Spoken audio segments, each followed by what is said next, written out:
ఈరోజు విరూపాక్ష అరెస్ట్ గురించి మీరేం చెప్తారు? అంటే పూర్తిగా గడిచినటువంటి 2 ఏళ్లలో మనం రాష్ట్రంలో చూస్తూనే ఉన్నాం.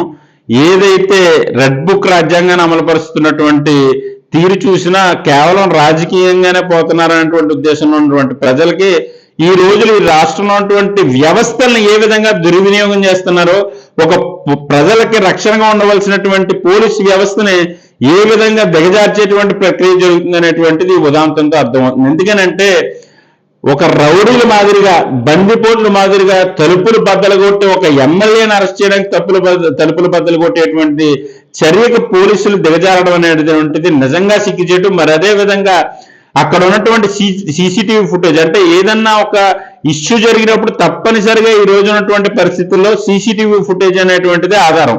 మరి అటువంటి ఆధారాలను కూడా చెరిపేయడానికి సీసీటీవీ హార్డ్ డిస్క్ ని దొంగలించి పట్టుకెళ్ళినటువంటి దీనస్థితికి పోలీసు వ్యవస్థ దిగజారిపోవడం అనేటువంటిది నిజంగా పోలీసుల్లో ఉన్నటువంటి ఏదైతే కొద్దిగా ఇదిగా ఉండి నిబద్ధతలు నీతిగా ఉండేవారు కూడా ఇలాంటి చర్యలు పూర్తిగా వాళ్ళ ఉద్యోగ దీనికి తప్పనిసరిగా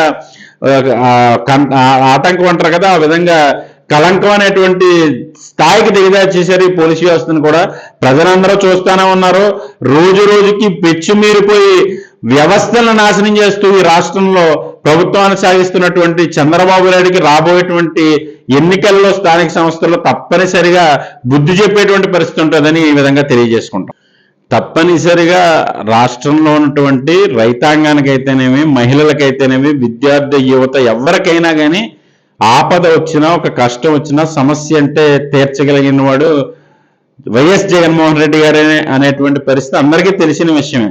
అయినప్పటికీ కూడా గడిచినటువంటి ఎన్నికల్లో దొంగ హామీలు, వాగ్దానాలతో పెడతానంటే ఆశపడేవాడు ఉంటాడు. ఆ విధంగా ఆశపడి ప్రజలు అధికారాన్ని అందిస్తే గడిచినటువంటి 2 ఏళ్ల కాలంలో పూర్తిగా గాలి కొదిలేసి ప్రభుత్వాన్ని నడిపేటువంటి విధానమే మార్చేసి కేవలం రెడ్ బుక్ రాజ్యాంగంతో వైఎస్ఆర్ కాంగ్రెస్ పార్టీ కార్యకర్తలను, నాయకుల్ని ఇబ్బంది పెట్టేటువంటి చర్యలు, లేదంటే తన అనుయాయులుగా ఉన్నటువంటి కొంతమంది కమ్మ సామాజిక వర్గంలో ఉన్నటువంటి కొంతమంది సిండికేట్తో వ్యాపారాలు చేసుకుని ల్యాండ్ పూలింగ్ ద్వారా భూములు సంపాదించుకునేటువంటి ప్రయత్నం తప్ప ఈ రాష్ట్రంలో మరొక చర్య అనేటువంటి లేదు. ఒక అభివృద్ధి కానీ, సంక్షేమ పథకం కానీ లేనటువంటి పరిస్థితుల్లో రైతులు, ఒక పొగాకు రైతులైతేనేమి, ఆక్వా రైతులైతేనేమి, మిర్చి రైతులైతేనేమి, మామిడి ఎవరైనా జగన్మోహన్ రెడ్డి గారి దగ్గరికి వచ్చి మా పరిస్థితి అని ఆయన అడగగానే ఈ ఇష్యూని ప్రపంచ స్థాయికి తీసుకెళ్లి ప్రపంచానికి తెలిసేటట్టు చేసి కేంద్ర స్థాయిలో నిలిపినప్పుడే వాళ్ళ సమస్యల పరిష్కారం అన్నటువంటి ఉద్దేశంతో జగన్మోహన్ రెడ్డి గారు వారి కోసం రోడ్లు ఎక్కుతున్నటువంటి పరిస్థితి. మరి అదేవిధంగా డిఎస్సి అవకతవకల మీద ఎవరైతే నిరుద్యోగులు ఉన్నారో వారు వచ్చి అడిగిన తర్వాతే ఆయన బయటకు వచ్చినటువంటి పరిస్థితి. మరి ఆ విధంగా ఈ రాష్ట్రంలో ఉన్నటువంటి ప్రతి ఒక్కరికి కూడా జగన్మోహన్ రెడ్డి దగ్గరికి వెళ్తేనే మా సమస్యకు ఒక పరిష్కారం ఉంటుంది అన్నటువంటి ఒక దిక్సూచిగా మారినటువంటి తరుణంలో రాబోయేటువంటి కాలంలో తప్పనిసరిగా ఈ సమస్యలన్నిటికీ కూడా పరిష్కారం చూపేటువంటి విధంగా జగన్మోహన్ రెడ్డి గారు నడుస్తారు. మా పార్టీ నడుస్తుంది, స్టాండ్ అయి ఉంటుందని మేము తప్పనిసరిగా చెప్పగలుగుతాం.